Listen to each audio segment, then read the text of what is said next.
লা হাওলা ওয়ালা কুওয়াতা ইল্লা বিল্লাহ 499 বার পড়লে কি হয় জানলে আপনি অবাক হয়ে যাবেন।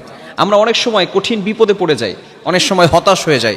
ফ্রাস্ট্রেটেড পিপল, যারা সবসময় ডিপ্রেশনে থাকেন, সবসময় টেনশনে থাকেন, কি করবেন কোনো কুল কিনারা খুঁজে পাচ্ছেন না, বারবার বিপদ আসতেছে, হতাশ হয়ে যাচ্ছেন।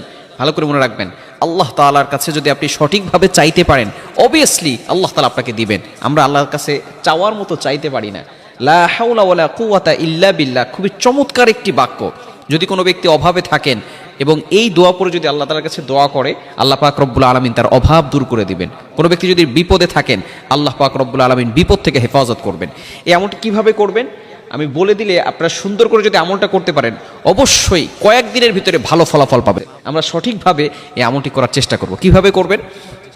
লা হাওলা ওয়ালা কুওয়াতা ইল্লা বিল্লাহ এতটুকু 499 বার পড়বেন এবং এটা পড়ার আগে আপনি দুরুদের আমল করবেন। মনে রাখবেন, আমরা অনেক সময় দোয়া করছি, দোয়া কবুল হচ্ছে না, বিকজ আপনি মনে রাখবেন সব সময় দোয়ার আগে যদি দুরুদ পড়া হয় তাহলে এই দোয়াটা একেবারে আরশে আজিমে গিয়ে নক করে। আর যদি আপনি দুরুদ না পড়েন তাহলে এই দোয়াটা মুআল্লাকুন, ঝুলন্ত অবস্থায় থাকে, পেন্ডিং বলেন আমরা।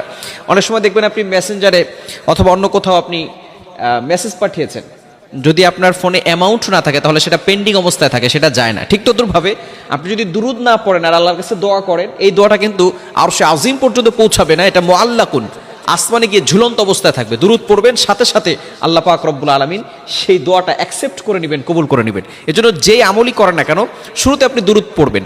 কোন দুরুদটা পড়বেন? আপনি দুরুদ ইব্রাহিম পড়তে পারেন। বিশেষ করে আমরা নামাজের ভিতরে যে দুরুদ পড়ি, আল্লাহুম্মা সাল্লি আলা মুহাম্মাদ ওয়া আলা আলি মুহাম্মাদ কামা সাল্লাইতা আলা ইব্রাহিম, এই দুরুদটি আমরা পড়ব। দুরুদ পড়ার পরে 499 বার লা হাওলা ওয়ালা কুওয়াতা ইল্লা বিল্লাহ এটা পড়বেন। পড়ার পরে আপনি লা হাওলা ওয়ালা কুওয়াতা ইল্লা বিল্লাহিল আলিয়্যিল আযীম পুরোটা একবার পড়বেন, তাহলে 500 বার হবে।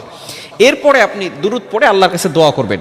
আপনি দেখবেন যা আল্লাহ তাআলার কাছে চাইবেন, আল্লাহ পাক রব্বুল আলামিন সকল চাওয়া পাওয়াগুলো আল্লাহ তাআলা কবুল করবেন।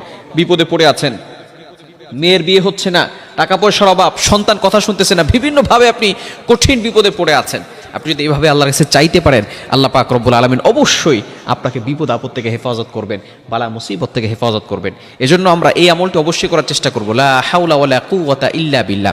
শুধু যে আপনি এশারা নামাজের পরে এটা 499 বার পড়বেন বিষয়টা এমন নয়, আপনি এটা যে কোনো সময় পড়তে পারেন। বিশেষ করে এই আমলটি 499 বার পড়ার জন্য আপনি এশারা নামাজের পরে পড়বেন। এছাড়া আপনি ফজরের নামাজের পরে 100 বার পড়তে পারেন, লা হাওলা ওয়ালা কুওয়াতা ইল্লা বিল্লাহিল আলিয়্যিল আযীম, অথবা মাগরিবের নামাজের পরে 100 বার পড়বেন।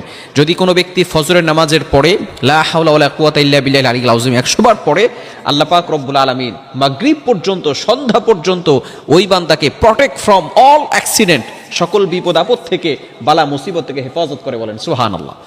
শুধু তাই নয়, আবার যদি কোনো ব্যক্তি মাগরিবের নামাজের পরে লা হাওলা ওয়ালা কুওয়াতা ইল্লা বিল্লাহিল আলিয়্যিল আযীম 100 বার করে পড়ে, আল্লাহ পাক রব্বুল আলামিন পরের দিন